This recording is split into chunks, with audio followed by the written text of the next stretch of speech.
So this is card grading, and trying to figure out. This originated basically as a way in the United Kingdom to they were having poultry shows, and they had so many chickens show up that they couldn't basically put them all on the show and place them all. And so what they did was they went to card grading, and so they made a kind of a rough cut on the chickens to see which chickens were good, which chickens were average, which chickens weren't so hot. I guess being a hot chicken would be kind of dangerous, but then the idea behind it then kind of took off, and they use it some in the Rare Breed Survival Trust. We've used it over here, especially successfully in the Leicester sheep breed, and we'll do that this afternoon. I don't see our Leicester people. Where are Leicester people? And those, it's been extremely successful. The goal here, this is really, really different than a competitive show. And there's, well, Richard, you're here. You should have raised your hand. It's different than a competitive show. And for us, as conservationists, the advantage is that you end up with the animals placed against the standard. So each animal is individually evaluated according to the standard for the breed. And then you end up with animals that are, excellent breeding stock, good breeding stock, acceptable breeding stock, and unacceptable for breeding. And over the years, basically what that does then is it sends the signal that not all animals have equal use in all different breeding programs. Now, in some situations, what they'll do is they'll take all the blue card animals after they're evaluated, and then they'll put them in the ring and they'll judge them as a traditional show. So then you end up with one best animal. Now that gives me the creeps. And the reason it does is that not every animal is of equal use in every breeding program. And so when you end up with a group of blue card animals, the idea is that these actually have differential uses in different breeding programs, and they all have a really, really good purpose for the breed. And that's the message that serves conservation the best. In addition, what I find fascinating, and some of these animals have been specifically selected to have specific defects or weaknesses so that you can see the whole process kind of go out. And especially in the lower, in the white cards, basically you're eliminating the animal. And the first time we did it, Williamsburg brought a ram with one testicle. And he had lost it, and they hadn't realized that he'd lost it. And he was an older ram. And otherwise, this animal was perfect. But he would have had to have been put down as a white card animal. Now, the trick here is that even though he's white and he's technically unacceptable for breeding, given his age, given the one serious flaw, given the fact that it was an acquired defect, he actually still had a use. But that's an extreme example. And so in those yellow card animals, some of those animals are going to be just weak everywhere. So in the sheep example, they'll have a weak fleece or an atypical fleece, an atypical structure, bad mouth, things like that, all together. And so that's a really, really weak animal. Other animals are going to be excellent, and they're going to have one significant flaw that's going to move them that far down. Those two animals actually have a different use for the breed, because the one animal with the one significant flaw has strengths that can be used against the other ones. So this is semi-well organized, and that's because I'm involved. That's the semi part. The really, really good organization comes from Elaine. And so as we do this, if you have questions, if you have points of discussion, you need to speak up. We're going to start off with Elaine.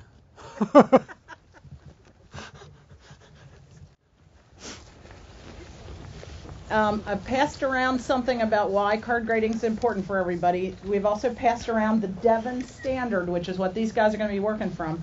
And there are, I think, 3 copies of the parts of a cow, one of which is in my hand. So you guys are going to have to share these, but they're laminated. I think card grading is really important because having shown in 4-H and having gone to a lot of shows over my life, and I hope all of you guys have been paying attention to this too, but I have been at shows where judges say, there is very little that separates the first animal from the last animal in this group, in all honesty. So they have taken those animals and ranked them, and the bottom animal isn't going to get the attention it probably deserves. So that's why I think card grading is really important. It's much fairer to the animal.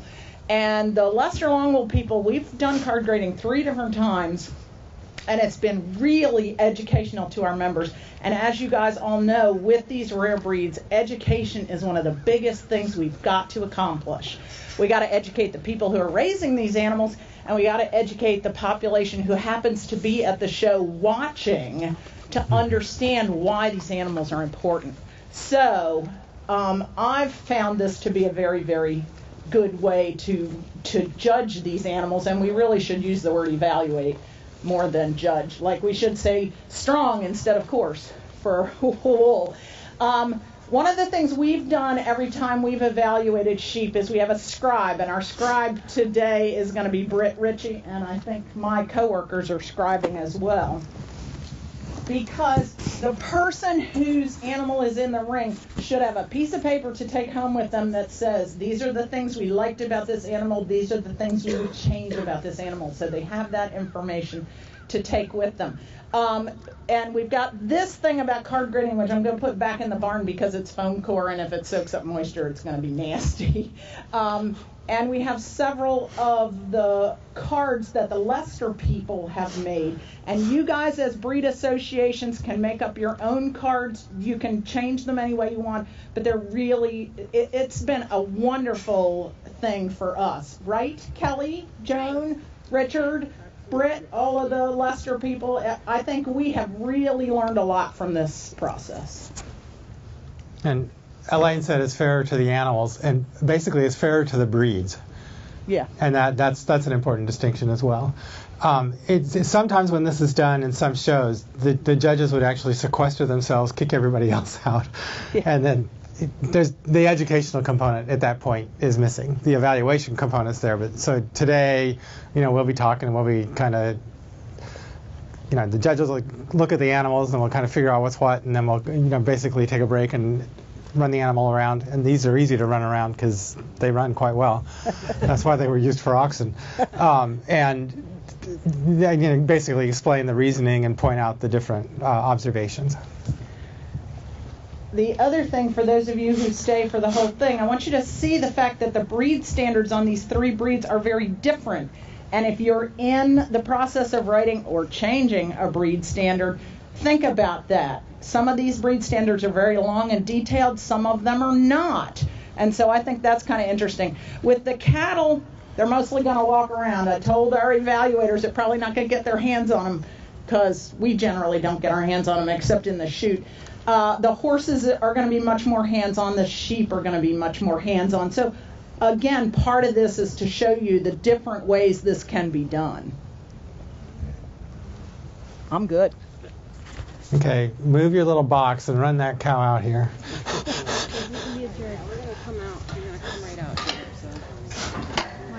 Come on, Dave. Oh, one other thing, Phil. One other thing. Well, you can bring the cow out. We're going to have those laminated things that show the parts of all these animals because, again, if you've been to a show, the judge will say, I don't like the twist on this animal. Where the hell is the twist? What are you talking about?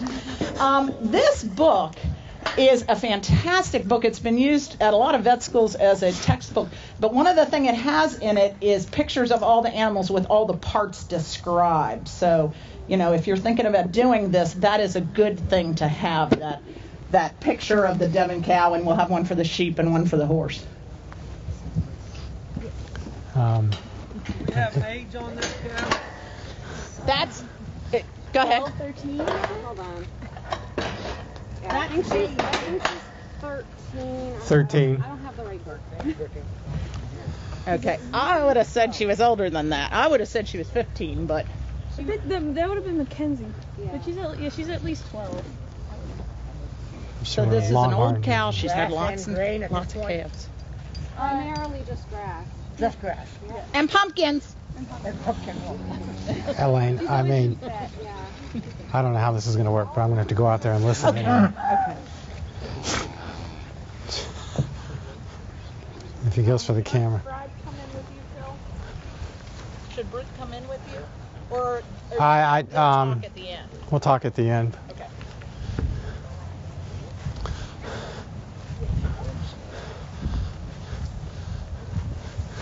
Do you want us to project Okay. or all Well, get together? Okay, we got 3 judges, and the reason is you're going to differ. Sure. And if you tie, if one of you is a tiebreaker, basically, you're a beef guy, you can break the tie. Okay. Okay. And then y'all can figure out if you want me to do the talking afterwards, or if one of you wants to do the talking. Either way is fine. You know, I'm just here to help whatever you want to do. But just evaluate the cow, pick out strengths, pick out weaknesses, and then you figure out which tier she fits into. So, you know, unacceptable's 4th, and you're probably not going to find that, you know.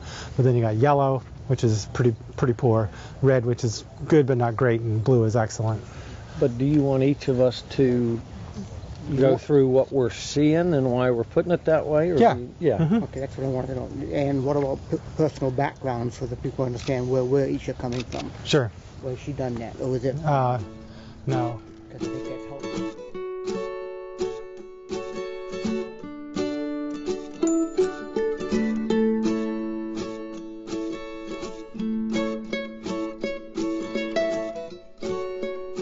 Well, my family, as many families did, came in through Plymouth, and Plymouth is where the Devons came into the United States in 1623. The Plymouth settlers came in 1620 on the Mayflower. Half the settlers died the first winter from disease, starvation, whatever. The next year another boat came with another 100 folks, no animals, and they said to the captain, you need to get word back to England. We need animals to sustain us. Chickens, pigs, cows, sheep, whatever. We need animals. There's nothing here. It's raw land. So in 1623, the boat came into Plymouth, and it had red cattle from the south of England, which are what's now known as American milking Devons, on board, along with other animals, and chickens and the pigs and the goats and whatever they needed. And they came into Plymouth, and they've been in New England ever since. And they thrived. And if you can imagine Plymouth in 1623, there were no veterinarians, there was no alfalfa, there were no fences, there were no improvements as we know agriculture today. It was raw woodland, and Devon's thrived on that. Our cattle today, they pasture in these woods all summer with marginal grass, and they eat a lot of leaves and shoots just the way they would have back then, and they do very well on that.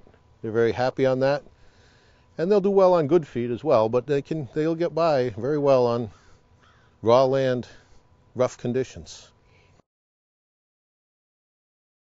So our evaluators here are all Devon breeders. We have John Hall. Raise your hand there, John. He's the president of the American Milking Devon Association and has raised cattle in Connecticut for many, many years. And his family farm has been in his family for a huge amount of time, like almost as long as the North America has had Europeans in it. We started with Devons at our farm in Connecticut in 1635. 1635. So there's probably nobody who's had them longer than him, or his family anyway. And Bruce Farr, who is also a Devon breeder, and to be perfectly honest, Bruce, I almost know nothing about you, but I don't even know where you live. That's a good introduction. I think that's a good way for me to escape. All right. Seriously, taught agricultural science and FFA for 40 years, run Devon cattle for 40, and really like them for my certain niche that I have with the family farm. Okay. Everybody hear that? Yeah. From Boston area. Yeah. Okay. And then we have Jeremy Ng, who is from here in Virginia, and he raises beef Devons as well as the American milking Devon. So he's got kind of the whole thing going on there. Anything else you want me to tell him about? He has a very cool farm store and makes really good beef jerky. Nothing else needs to be said. Okay, and then Phil Sponenberg, who needs no introduction. And Lane, if we could add, I want to thank the village, the museum, yourself, in conducting this. I know for a participant, this is a fantastic opportunity to pick each other's minds, to look at your cattle. Feel free that we can speak based upon our own biases, if you will, and lay it out for what it's worth. Thank you very much for that opportunity today. Absolutely. A rare chance to do it.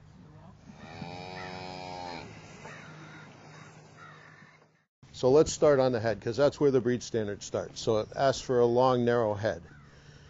This animal, in my opinion, is not quite to the point of longest and narrowest. Long, narrow head is in there for ease of calving. We prefer a long, narrow head so we don't have to pull calves. A shorter black ear head can give you some difficulty birthing. What we have to realize is we're not going to find a perfect cow here anywhere. The standard is something to evaluate your cows against. We all have our best cow, I'm sure. I know we do. But if we comment about the head, I don't like a little bit of the black on the nose that I see there. The nose should be totally white, in my opinion. And I'll take a little bit of the perspective today. I know Jeremy's a beef guy. Bruce probably a little more along the dairy side. I'm going to take the oxen side because oxen were big in New England, still are. We sell a number. Yeah. We sell a number of steers for oxen still, and oxen are big at fairs and shows in New England. And with oxen, you're looking for like best matched pair that you can get. So a lot of that has to do with horns because that's the first thing you see on a pair of oxen, really.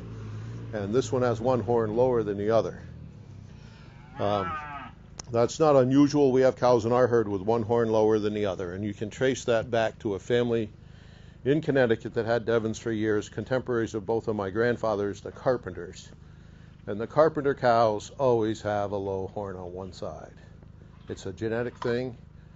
I don't know how it came into their herd, but that's where it comes from. So I'll let you guys all take a shot at the head, and we'll move along, I think, as we go down the standard. I think that might be the best way to approach this.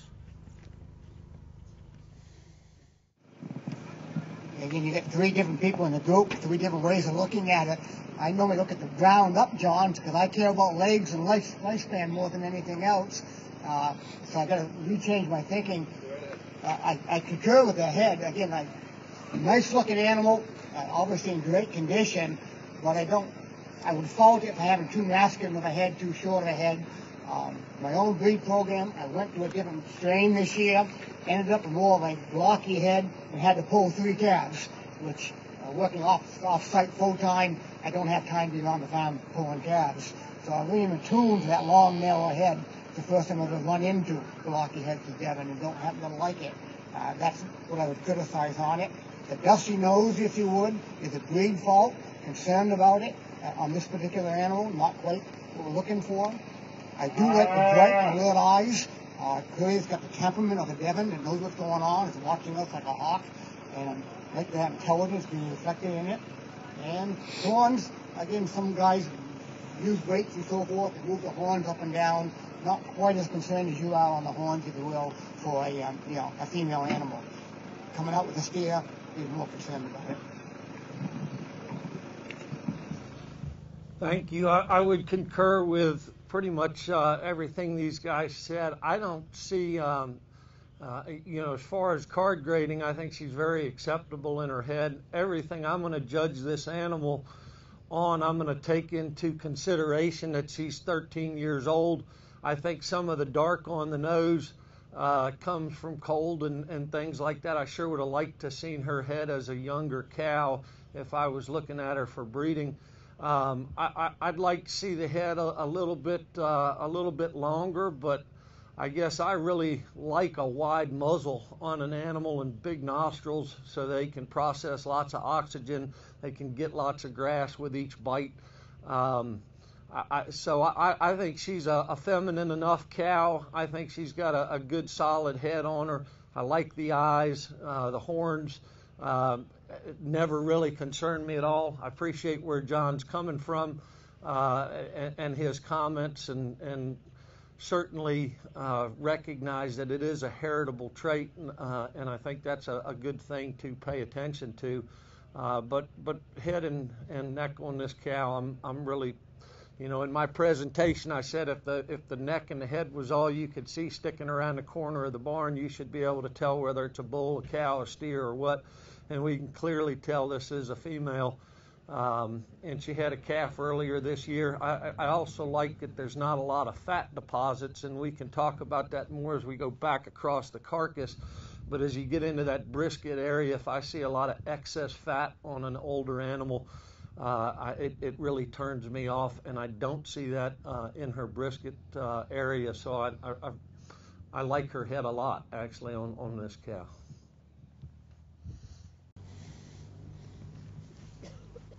Okay, so where do we go next? So we want to talk about brisket. Jeremy kind of brought that up. I concur. I don't like to see a very, very fat Devon. Some people keep them that way.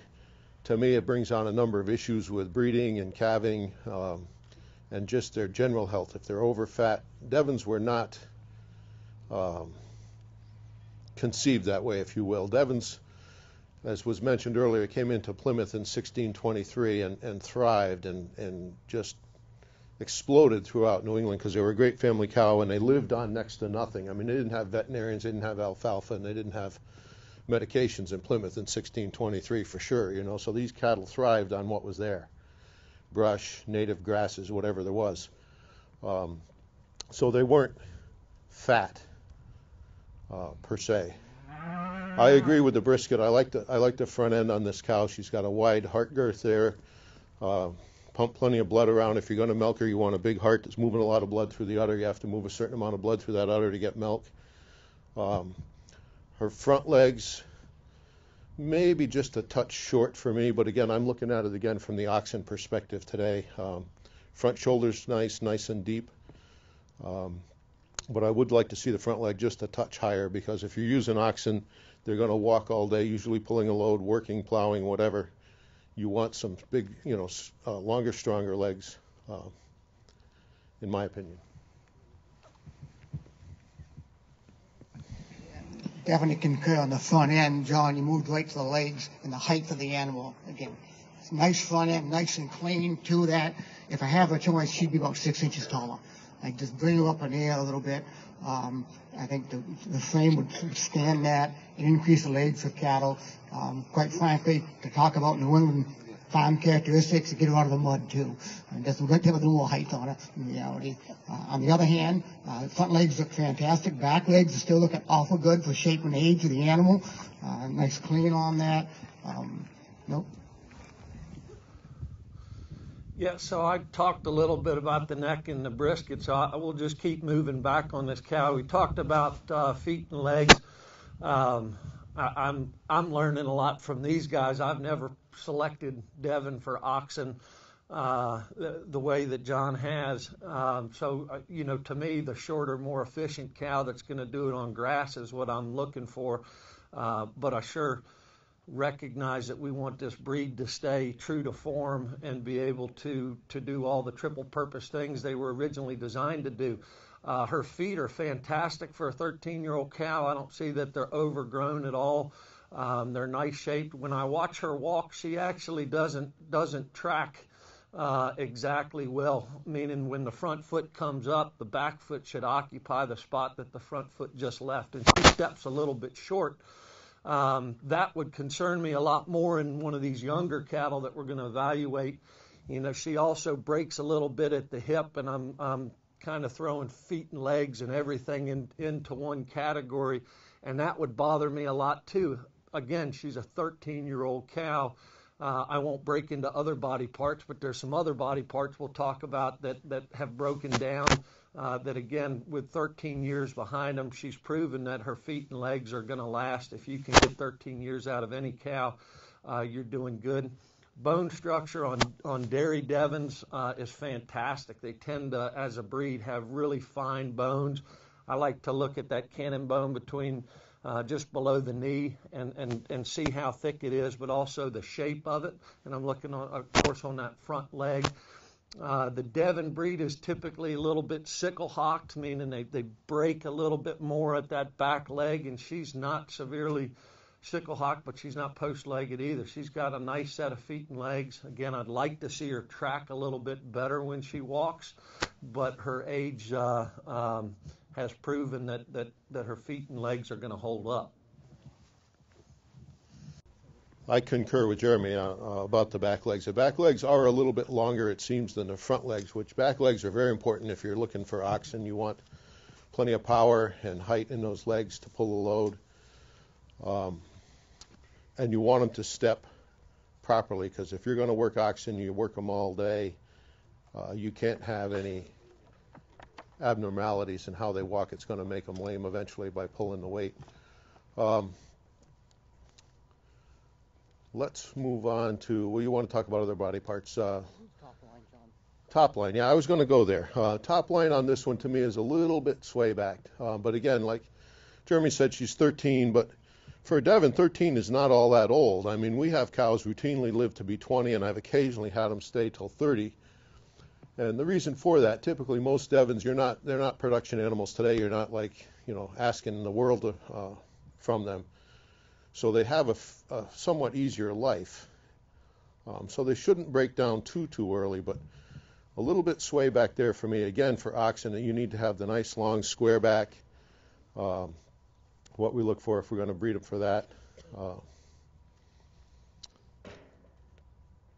let you comment, Bruce.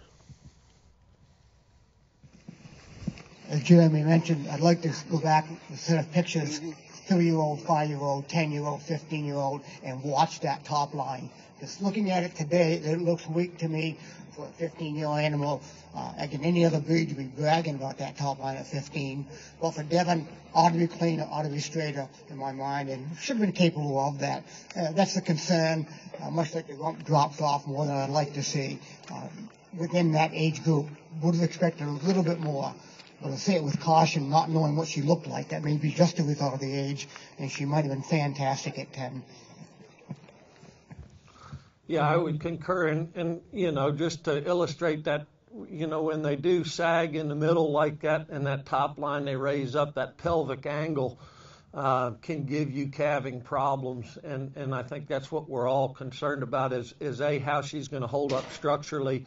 Cattle are a lot like people, and if you get a sore foot and you start limping on that foot, a week later your hip on the other side hurts or your knee on the other side. So, all these, the feet, legs, hips, back, all kind of work together. We just got rid of a bull that for 6 months we thought had a foot issue, and come to find out it's his back all along that's been hurting him. So I would agree, again, like to have a nice clean top line across there. I give her, some credit for her age as these guys are as well. So if we move on, conformationally, she's certainly a deep cow. She's certainly a wide cow, as we've said. The rump angle could change a little bit, but there's certainly thickness of rump. Little bit of fat deposits on the side, but they're not excessive. Tend to see excessive fat deposits here around the tailhead. If I see big softball-sized lumps there, that would concern me in the animal. Obviously, the udder on this cow has broken way down, but assuming she's a 13-year-old cow that's given us 11 babies, I can live with that. Kind of like the top line, certainly understandable that it's broken down, but to these guys' points, we've got cows that can last until they're 18 or 20 or beyond, and she's certainly not going to raise calves without assistance, meaning somebody's going to have to milk her out and keep those quarters going. Now, also back to what Bruce said, again, wanting to see her at different ages. Are those quarters on the left side broken down because of a genetic issue, or was there some mastitis or something that happened somewhere along the way that caused that?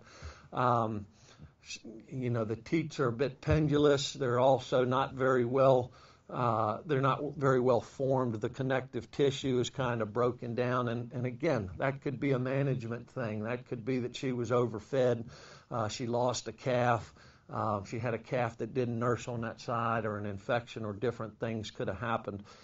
So again, I wouldn't, if she was a 3-year-old, 4-year-old cow sitting here with that udder, I would wonder why she was still in the herd, but at 13, I think we can accept it. Otherwise, I think she pretty nice cow. Yeah, I'll comment on the udder as well. It's I concur with Jeremy. It's more of a management issue than the cow itself. I think we do calving, nursing a little bit differently. We confine our calves and allow access to the mothers a couple times a day. So this is a good example of a cow that's probably been let run with the calf. Calf has free will. The calf's done a lot of banging against that udder over the years, all those calves, and helps to break that udder down. And probably, all our cows are hand milked, so we either milk some milk out before the calves get there or clean them out after. So spend a little more time when you're in a dairy type situation to manage the udder and the cow itself. So this is not unusual for cows that I see that are, just pasture calf cows. I'm not that concerned about it at this age, knowing that that's the background of this particular cow. If that were a cow in my herd and it had been in the barn and milked and all that, then that would be a little more concerning. But this side of the udder looks a lot, the teats look a lot better than the other side. Yeah, once again, I'm not hand milking out most of my aged cows that look like that. It's just the reality of my management, not the genetics. So I expected her to look that way at this point in time. So where do we want to go next? So part of the breed standard is the skin and the hide. So let's comment on that a little bit and coloring, if you will. So this cow is a nice example of Devon coloring. Nice dark ruby red, as opposed to some we'll see a little bit later here. Not as dark as some I've seen, but very nice example of Devon coloring. Almost a little bit darker underneath the legs and in between. A nice tan color in between her rear legs. A little bit of white about the udder, which is perfectly fine. I'm very pleased with the coloring and the skin on this cow. Pretty hard to argue with it, John. Again, a little white on the switch, nice dark color uniform through it, horn shaped well, dark tips, breed standard, excellent on that. Yeah, I don't have much to add either. She's a nice hided cow. She could be, as they all could be, refined and tweaked a little bit. But not only does she have a nice color and nice slick hide, but you can see glandular function and that the health of this cow is good, not only from the hide, but from the bright eyes and the clean nose. And I think from a hide and skin standpoint, she certainly meets the breed standard for sure. So I guess we need to sum up. Well, yeah, and then you guys need to talk among yourselves about what card Yep. you would have. Yep. So, yeah, so there's four. And blue's excellent, red is superior, yellow is acceptable, and white is cull. I would vote for the red. I mean, I don't think this is an excellent example. My opinion, of course, she's a little bit older, but she's certainly what was the second category? Superior. I would personally put her in that class. I wouldn't buy her, but I'd sell her with pride. Yeah. Yeah, I concur with red. You go ahead. Okay, and the panel has unanimously decided on a red category for this cow, and that's due to the part of it's due to her age. They've accommodated her age for the udder and for the pigment and things like that, and given her credit for that as a successful cow, and that's important. And I would actually have great difficulty in evaluating old things, because the older I get, the more I think age itself is a good thing. And this cow has succeeded. Now, when we're doing the younger animals, what you're trying to do is you're trying to predict that animal's life story. And basically, this cow probably, when she was young, she would have had sound feet and legs, because obviously she's still here. And you can do that with any breed, and especially when we're doing, younger animals, that becomes more important. So red, perfectly acceptable. One comment, that was the second comment, but one comment was, I would sell this cow as pride, but I might not buy her, and that's perfectly all right. That's a good way to look at it. So, certainly not superior, but, better than acceptable. Sure, that's fair. Great example of a Devon cow.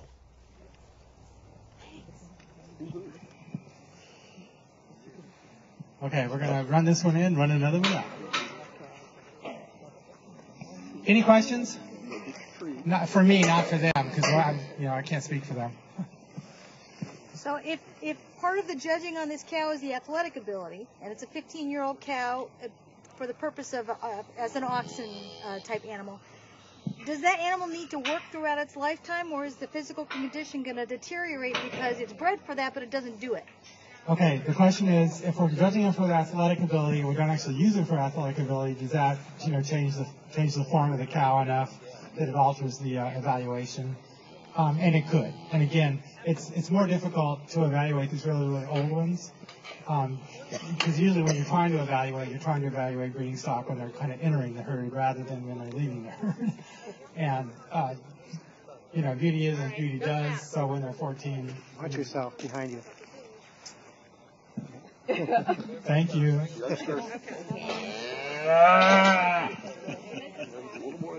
Another question? Okay, on the grading, there's points assigned to each one of those categories. It depends on the standard. Some standards would, some standards wouldn't. So as far as specific points for each one, no. What you're trying to evaluate is how close the animal adheres to the standard, and then for the deviations, how severe the deviations are. So, for example, in their standard, the color is important. The color of the nose is important. In some breeds, we wouldn't even evaluate that. In this breed, because it's a breed, you're evaluating to the standard, those things become important. So probably in this case, if they have a miscolored nose, and they're otherwise perfect, they're still not going to be blue. They're going to be red because they deviate from the breed standard. Well, if you were writing an ideal breed standard and your ideal function, number one, why would you care about if the horns match or if the nose is... Okay, so... other things like the shape of the head and calving, they make sense. I don't know if you want to know this, but she's the daughter of that cow you just judged. Yeah, so the question is then, how do you make your breed standard? How closely should the breed standard reflect function? And the breed standard should reflect both history and function. And that's going to vary breed to breed. And so, for example, in the Leicester, we do pay attention to the pigmentation because historically they were supposed to have blue ears and blue faces, basically. So we do pay some attention to that. When you eat them, you peel that part off. So you could say that it doesn't really matter at all. But it's part of the breed's history and the breed standard. Now, if you're selecting breeding stock, you put less emphasis on those sorts of things than you would on feet and legs and structure and function like that. Is that fair?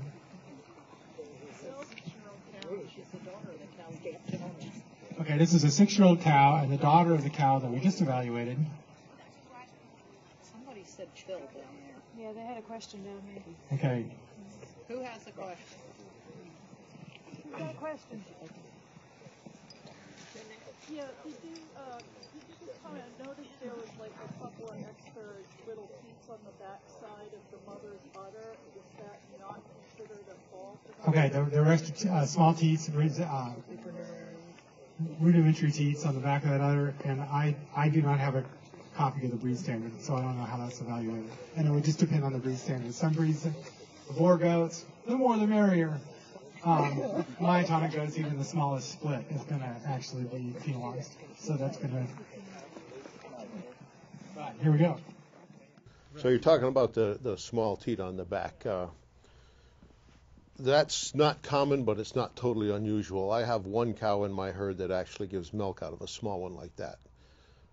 So the calf is capable of taking care of that, and if they don't, especially right after calving, I'll make sure I hand milk that out as well, just like the others, so you don't get a mastitis issue or some other health problem. I've actually had heifers that have had 6, but the 2 back ones are what we call blind. They don't give any milk, but they're equal to each other, but not equal to the other 4, if you will. They're small like that. But this one particular one I do have has 5, and the small one does give milk. It doesn't seem to be a problem with the cow. She's had 3 calves. Calves get plenty of milk. It's just something that I pay a little extra attention to and milk it out so I don't have a mastitis or other issue.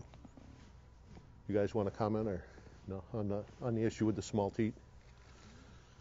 Yeah, we tend to, if those small teats are on the back of the udder, we always called them riders, and they tend to be non-functional, and we don't pay too much attention to them as well. Of course, I'm not handling the cattle and the udders the way that John is. Where I get really upset or would be alarmed is if that extra tit is in between the other ones or riding right next to one of the other ones. 4 teats evenly spaced and squared, which is what she's got a pretty nice udder, I think. And the extra ones, and of course Mama you saw in the pen, she had extra ones on the back too that were riding up high. One was a little lower than the other, and again, they don't bother me. Now if I had one that the extra teat was giving milk, that would concern me a little bit, and I would find that undesirable. But on this cow's udder, I'll take that udder all day long. I think, again, this is a daughter of the cow we just saw, and John made a really good point. If this udder is managed properly, it'll probably last twice as long than if she's allowed to just calve out in the pasture and run with her calf. And I would suggest that this udder will probably look a lot like Mama's udder in another, 7 to 10 years, because of how she is managed, which is acceptable.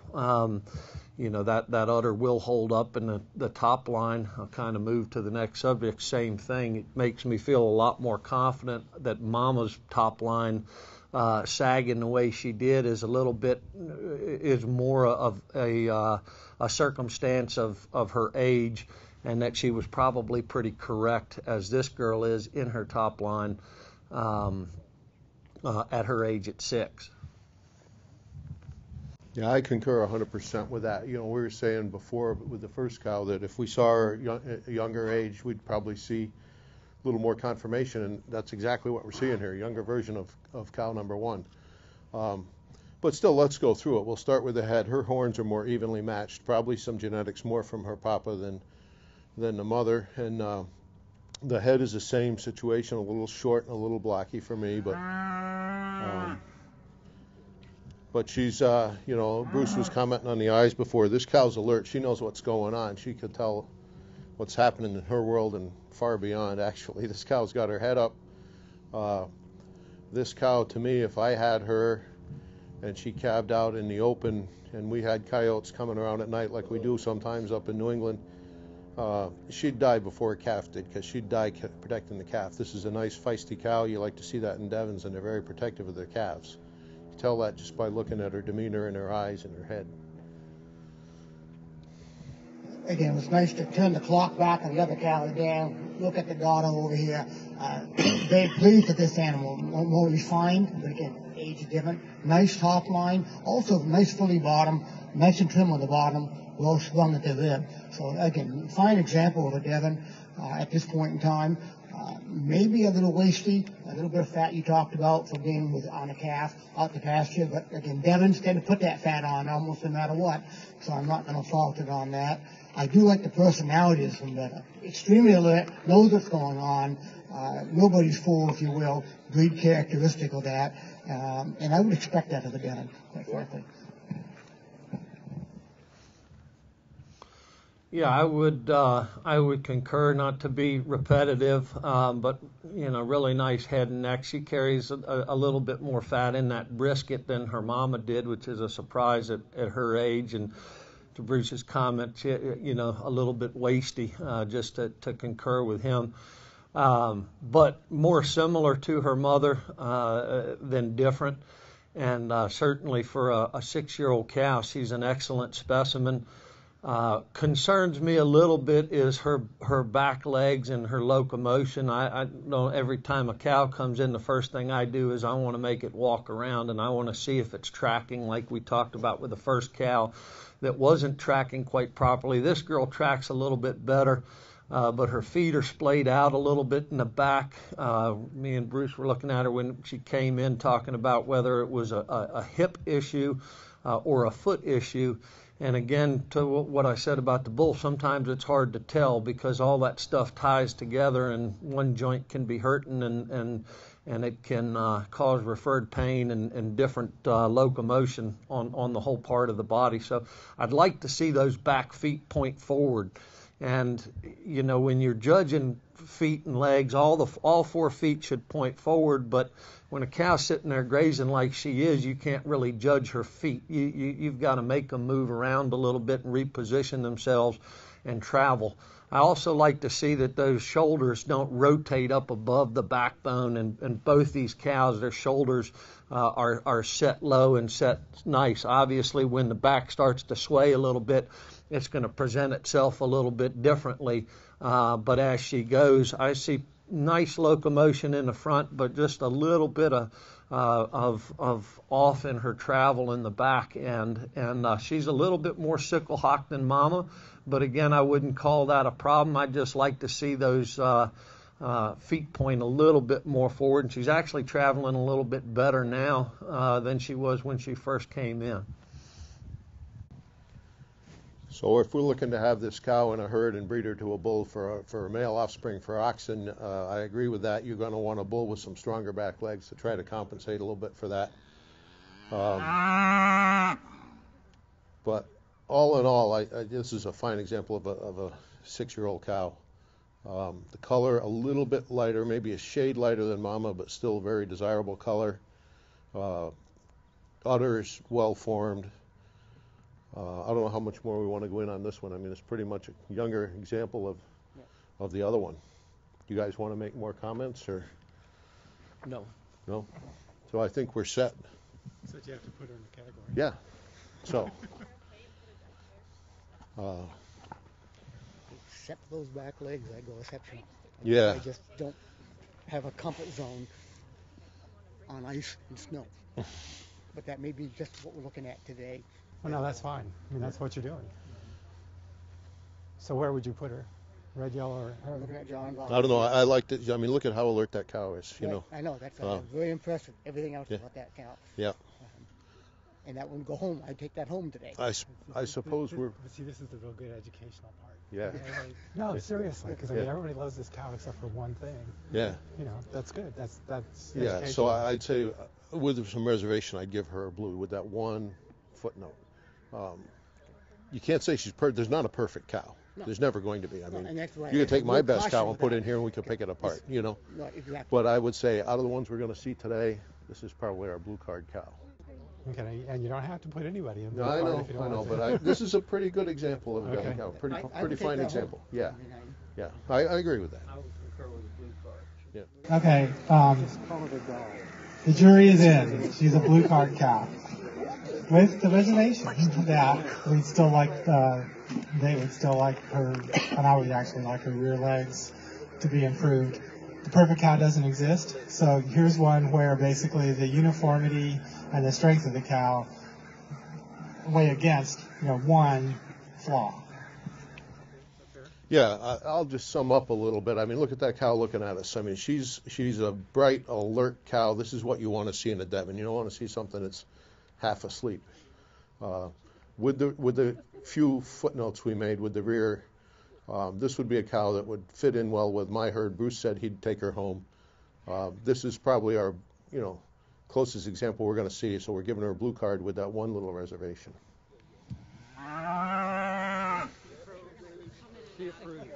Okay.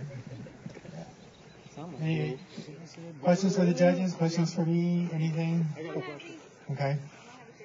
Not mentioned in the standard and also not mentioned here today is the length of the animals. Is that something to be interested in, and how so? Yeah, I mean, certainly length of body is something that should be looked at, and when we're looking at if an animal tracks or not, that's telling us a lot about that length of body, whether they're in proportion. And the word I like to use is balance. I like my animals to be well balanced, and I probably lean a little more towards a beefy type animal because that's where my passion and my herd lies, and she definitely is a beefier type of an animal. She's not as refined maybe as some dairy types, but I think her length of body and her balance is exceptional. As we said, the one concern we had was a little bit in those back legs, and trying to determine how she would hold up on frozen ground or concrete would be our only concern. But to the question for length of body, I think as long as they're in balance, we're satisfied with them.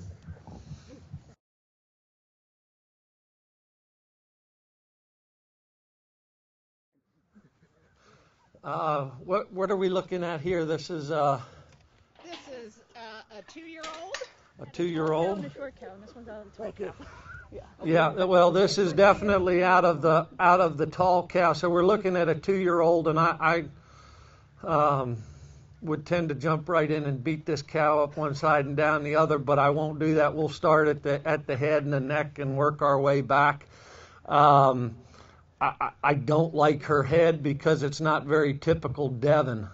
It's more short and blocky. The black nose, I would immediately disqualify her from breeding at this age with that. I just don't like it. Again, I want a feminine head on the animal, and this animal's just kind of plain-headed to me. Her muzzle doesn't do a whole lot for me. Nostrils don't do a lot for me. Shape of head doesn't do a lot for me. And wait till I get to the rest of her body. Thank you for inviting us. Maybe you'll invite us back again someday. Maybe not. I swear I've got her at home, and just when I have a home, it's not going to stay through the winter.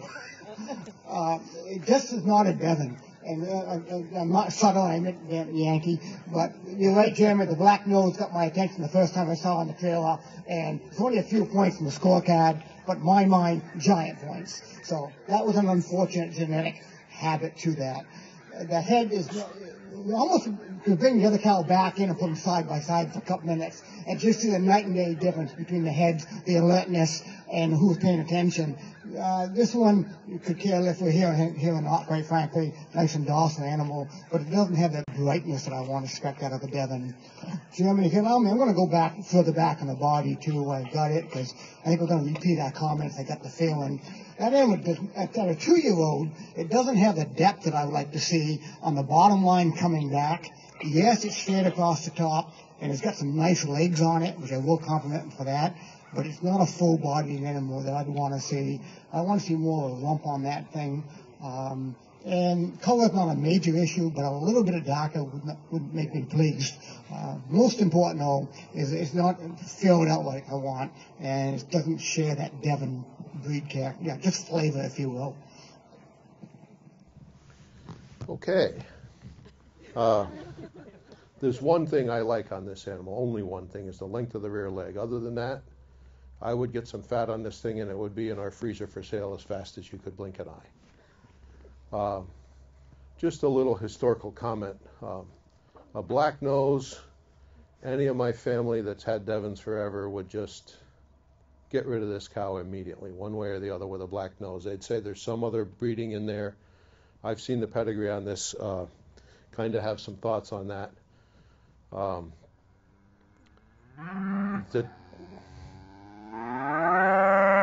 The shoulders are too high. I mean, this animal's not a good example at all.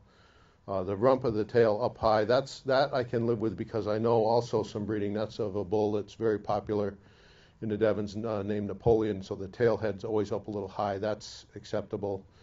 But the rest of this animal doesn't fit.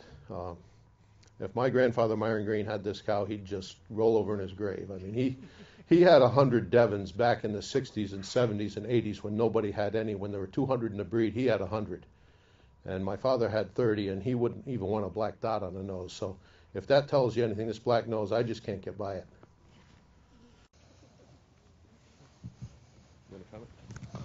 Well, I'll just, we've beat up this cow enough, but, this just doesn't look like an efficient animal.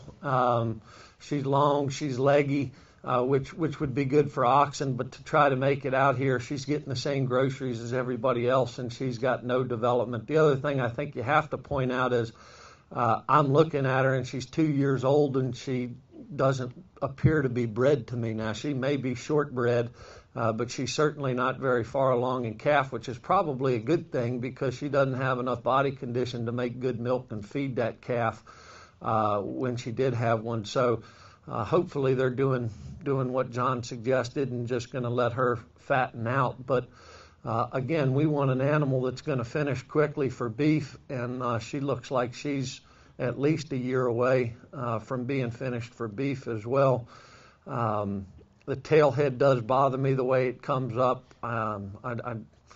Not a lot of things I like about this cow, but back to that head and just the color of the hide around the eyes and around the muzzle gets a little bit lighter, as well as the black nose.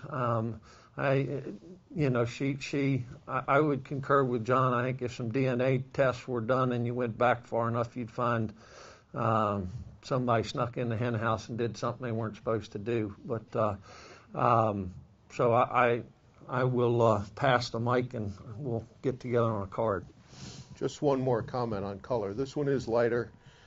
Historically, though, a lot of the old Connecticut old-timers that were in their 80s when I was an 10-year-old kid preferred a lighter color, this color. We have some that are this color. This color doesn't alarm me as much as the structure of the carcass itself. But color is subjective. My dad always liked the lighter ones. My grandfather on the other side of the family always preferred the darker. So it was always good subject conversation around the wood stove. But the lighter ones were very desired in some of the herd books. If you look back in the 1800s herd books, they desired some of the lighter colors for dairy attributes and other things. But the color doesn't bother me. It's all the other things that bother me with this animal.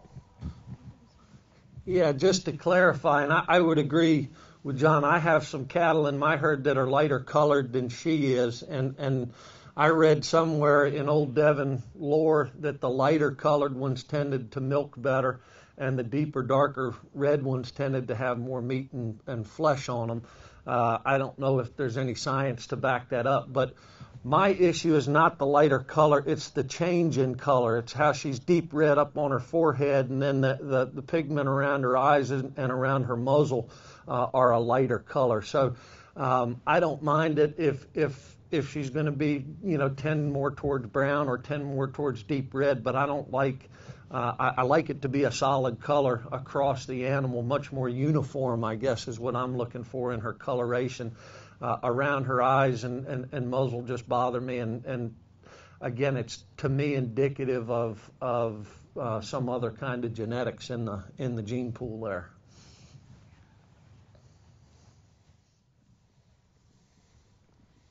So I guess at this point we need to say we'll just bless her I'll be heart. ungracious. Here's the next animal.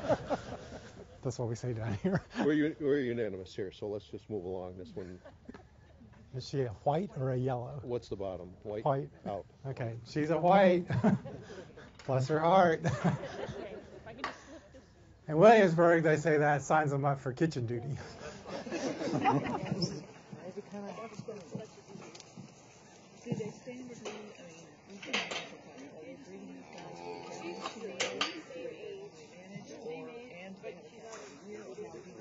Okay, the question is, how do they manage them? Should they calve as 2-year-olds, and then should they calve annually thereafter? And at Williamsburg, I don't know the answer.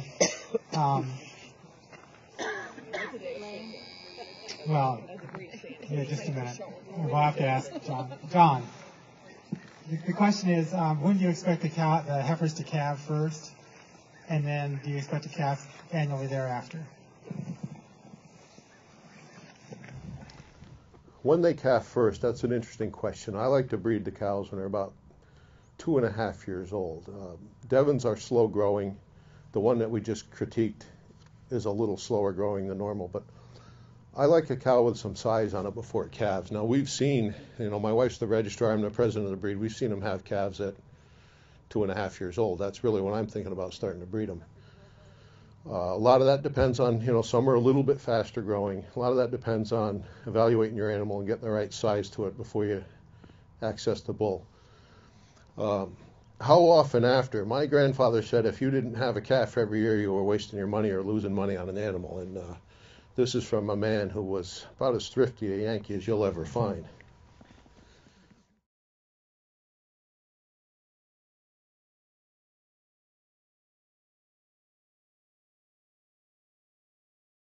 Well, I'll start on this cow. This is the 2-year-old that goes back to the 13-year-old that we started with, and then we saw, I would guess it was a half-sister that we saw that was 6 years old out of a different bull. But to keep in track with how John starting at the head and working back, she definitely has Mama's head and her sister's head.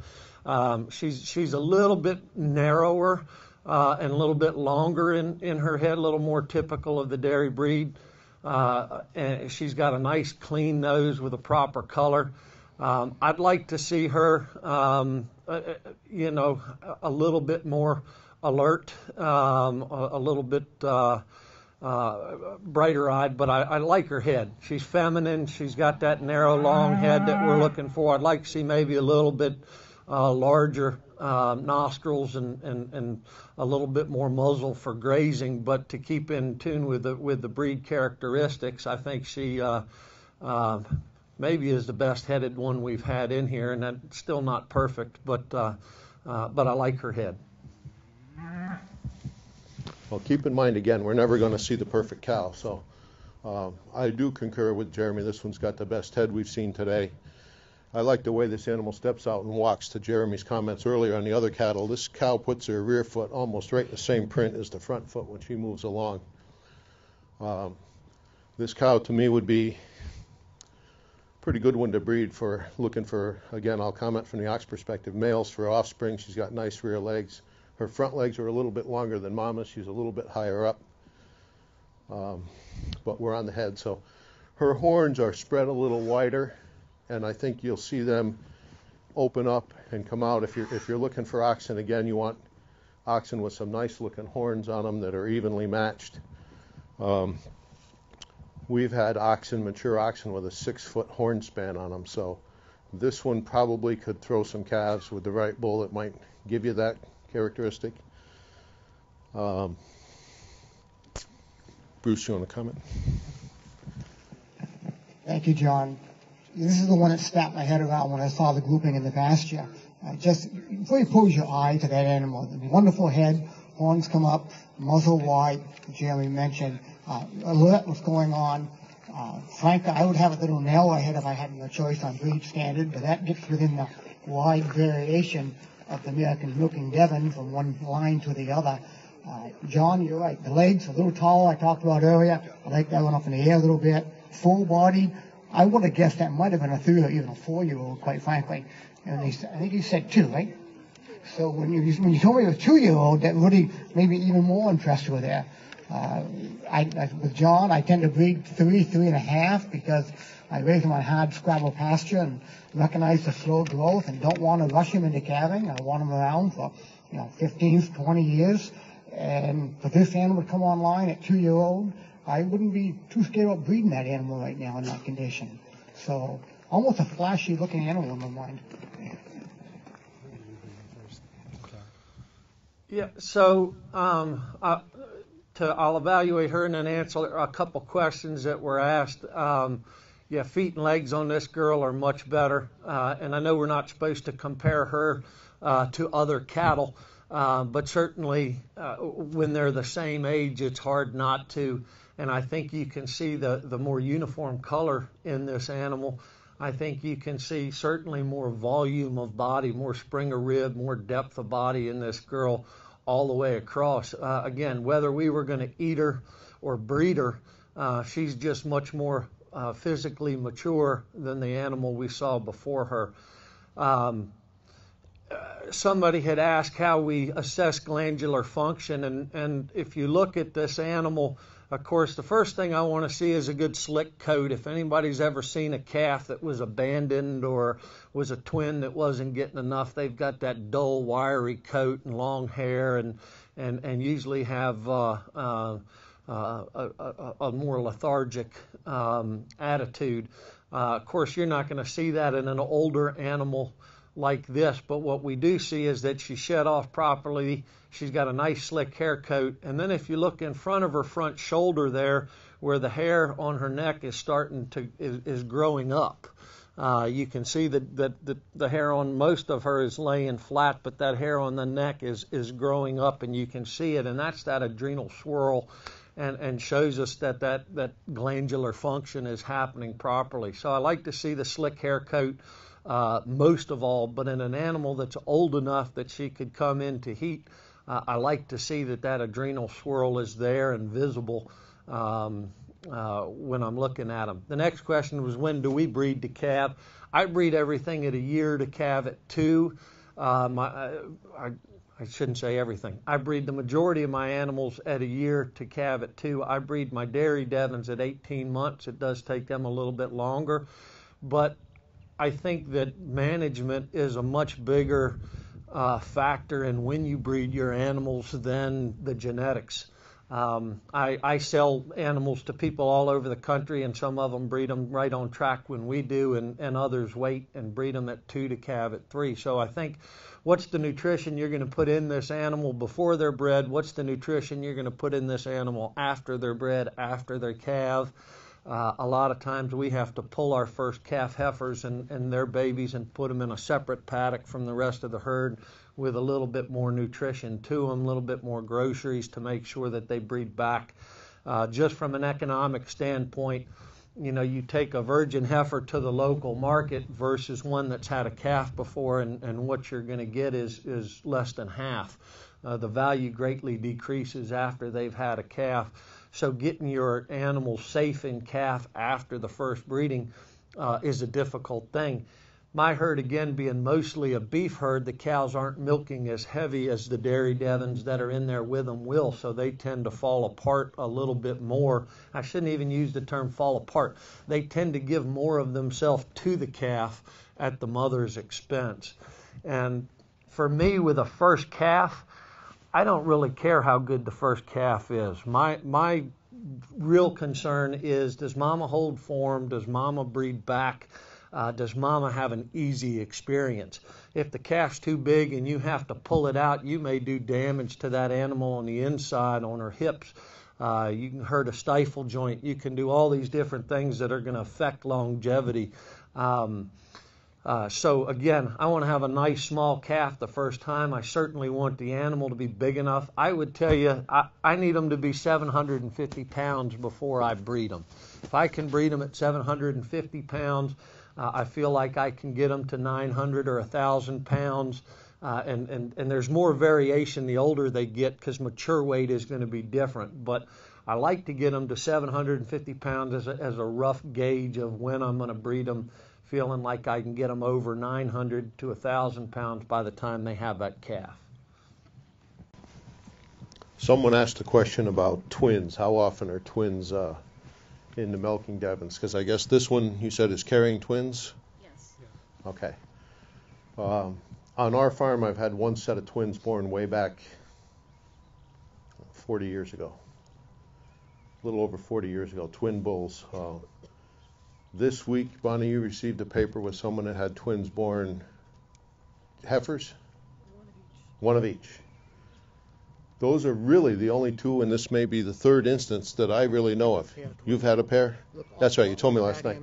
So it's kind of rare. It's not like Holsteins or something like that where it's fairly common, but pretty rare.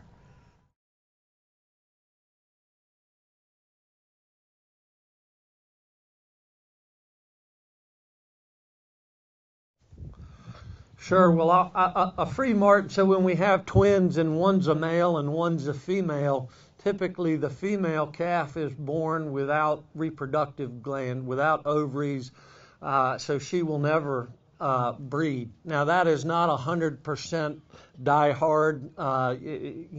It's worth having a veterinarian or somebody that knows what they're doing to palpate that animal, put their hand inside and feel for the presence of those. But typically speaking, when you have a bull calf and a heifer calf born as twins, the heifer calf will be a free mart. She'll never come into heat. She'll never certainly settle a calf. We had a dairy Devon last year that unfortunately was walking around and had a foul smell, and we could tell that she had a dead calf inside of her.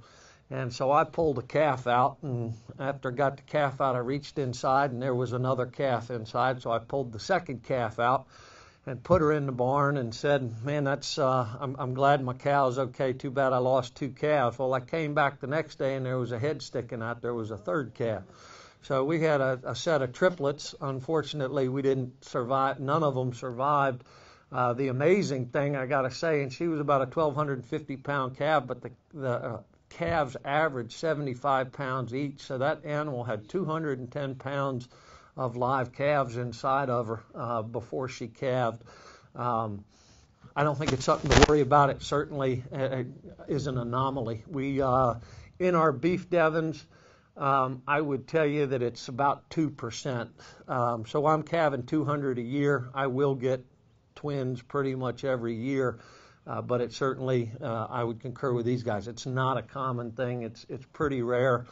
I guess the other thing that should be mentioned is, what do you do with twins? Now, in a situation like John's, and I certainly will let him speak for himself, where you're hands-on, you're probably going to handle it different than me and Bruce are, where the animals have to do it out on their own. Most mama cows will pick one calf and put most of their love and attention into that one, and the other calf will suffer. If they do raise both calves, you have to question whether the cow will hold enough body condition that she'll rebreed and do it again. But for most people in most operations, my suggestion would be make sure you get colostrum from that cow into both calves. If you can keep both calves on that cow for a week or 2 weeks even, that'd be great. But then I would go ahead and move that animal, one of the calves, off the mama. To go back to this cow, we kind of got away from her. Most of you can see right now her teat placement is not very good. My concern for this cow, and we've talked about a lot of things that we liked. We certainly can answer questions or go back, but my one real concern on this cow is her teat placement. The front teats look like they're going to be raised up. It looks like she's going to have a tilted udder. And we can tell this at a young age. When I have a calf hit the ground, I actually, on a heifer calf, I turn her over. I want to see four teats. I want to see how they're placed. And even though the nipples are really small, you can sort of see the shape of the teat. Are they going to be those bottle-shaped teats that are going to taper in, or are they going to be normal? You can certainly see the presence of extra teats. And are they placed where it's acceptable, or are they placed where it's unacceptable? But at this age, we can see clearly that the back two teats stick down farther than the front two teats. The front two teats are a little too close together. So while I think this girl on the hoof originally is a really nice cow and a real step above, I would personally have real strong concerns about putting her into my breeding herd because of that udder. My guess, and I'd be anxious to see as they breed this cow how this udder looks as once she comes into milk. Yeah, I concur with that. I think the teats are a little too close together front to back. But again, that's something that you'll see a little better when she does have her calf. Let's see, we kind of got lost with this one. Where were we critiquing? A little bit sway backed, if you ask me. It should be a little bit straighter top line at this stage. This is not an old cow that should be starting to drop down in the middle like that. We commented on the front legs before. The shoulders are pretty good. I commented about how she travels. What else have we not talked about with this cow? Coat and color. She's pretty uniform. She's a little on the dark side, which is fine. Not much white on her, only on the switch. All in all, a pretty good example. You want to say anything else? I think we pretty much. You want to say anything else? The only other thing I would agree with John. She should be a little bit better in her top line. I like the set of her feet and legs. She may be even, just a little bit more towards the post-legged side than the sickle hock side.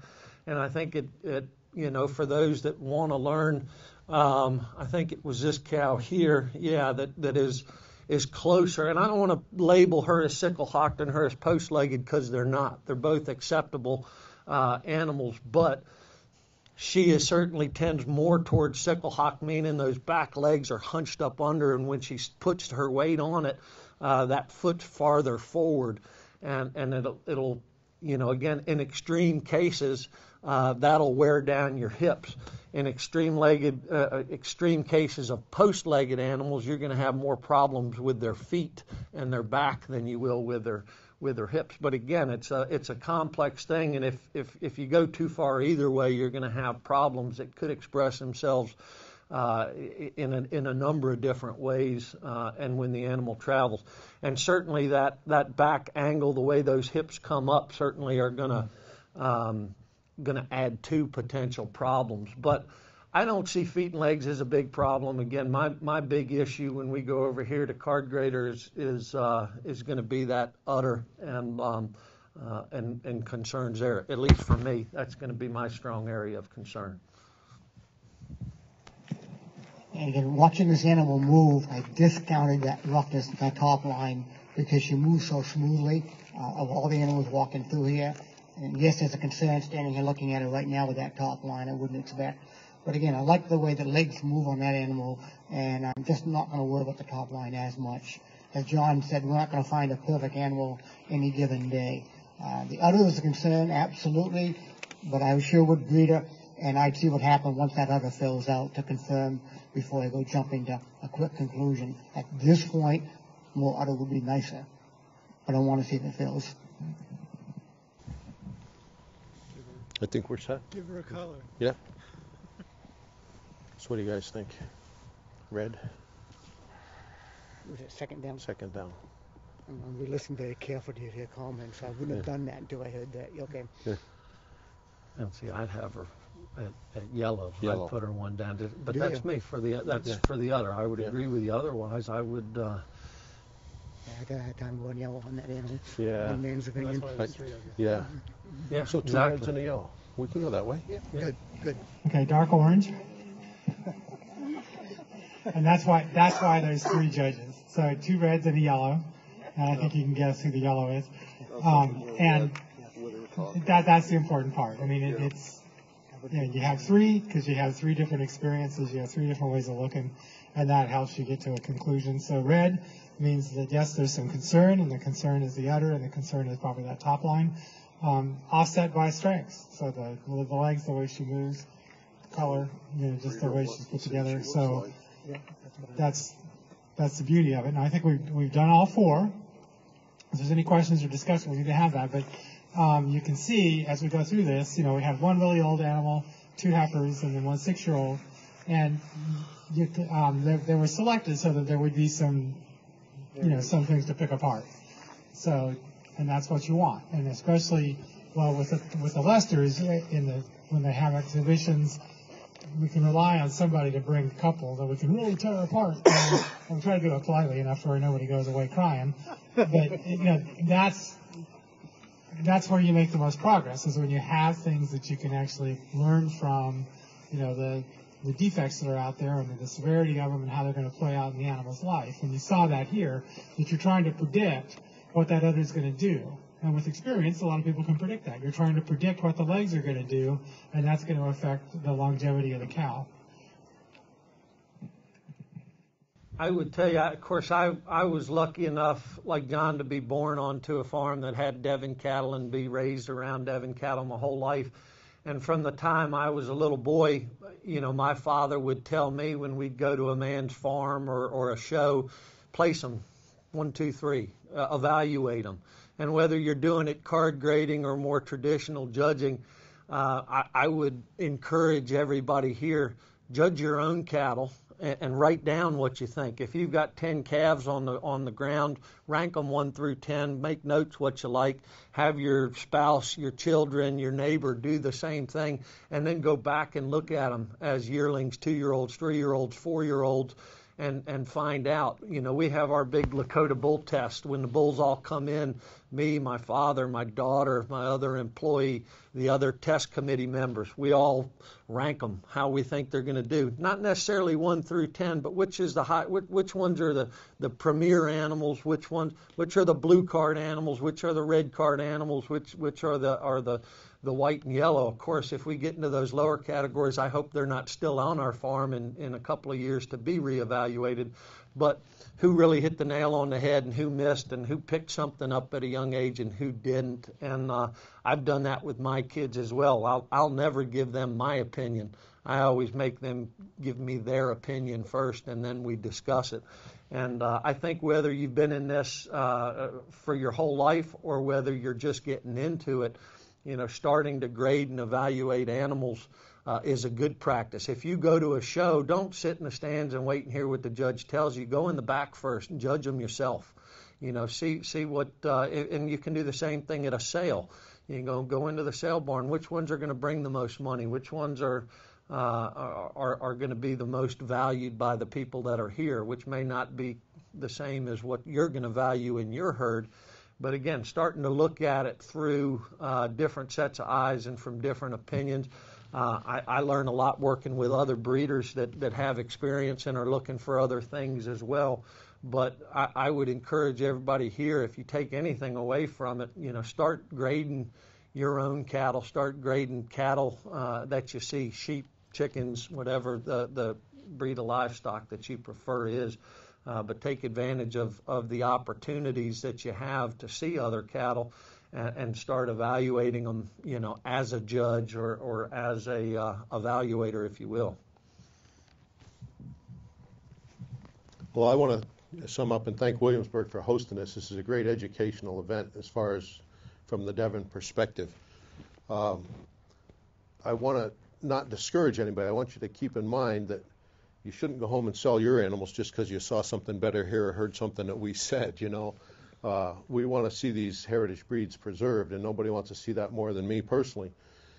You've been listening to probably, 150 years of experience looking at Devons here in the last hour or so. Don't be disheartened by that. I mean, you may have an animal that we would give a yellow card to, but it's your animal and it's doing what you want to do. Continue with that. If you're getting good milk out of it and making the cheese you want, so what if it doesn't walk quite right? It's going to live to be 15 years old anyway. You're still going to make that cheese. Or if you've got some that are nice long-legged for oxen, like I've commented on, but they give very little milk, that suits your needs, and that's the beauty of triple purpose. You can use these animals for what suits your needs, and I would encourage you to keep doing that. Jump on that, John, again. Williamsburg, this has been a tremendous opportunity for myself. I appreciate it. I will admit I took this card.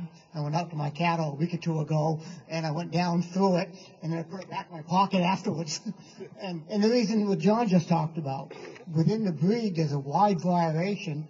I know what I want from my place, for my purposes. I want to be aware of who's going to pay me money and pay more, if you will. But then I say, okay, for me, I want feet, legs, longevity, most important. And I'll rate that higher on the card than for other reasons, cutability or on it goes, or somebody else may not. And John, yes, it's okay with me. I'm willing to do that. And if you come to my place and rate my animals down a little bit because you're looking for yield or whatever the case may be, you're more than welcome to do that. But I've made the decision as my operation for what I want, and I think we all need to do that. I think we should thank our judges. Yeah.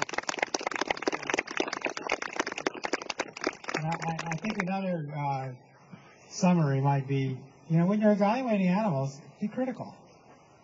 And that really helps. I raise goats. I shouldn't confess to that, but people come in and say, "Well, are you trying to sell me a goat or not?"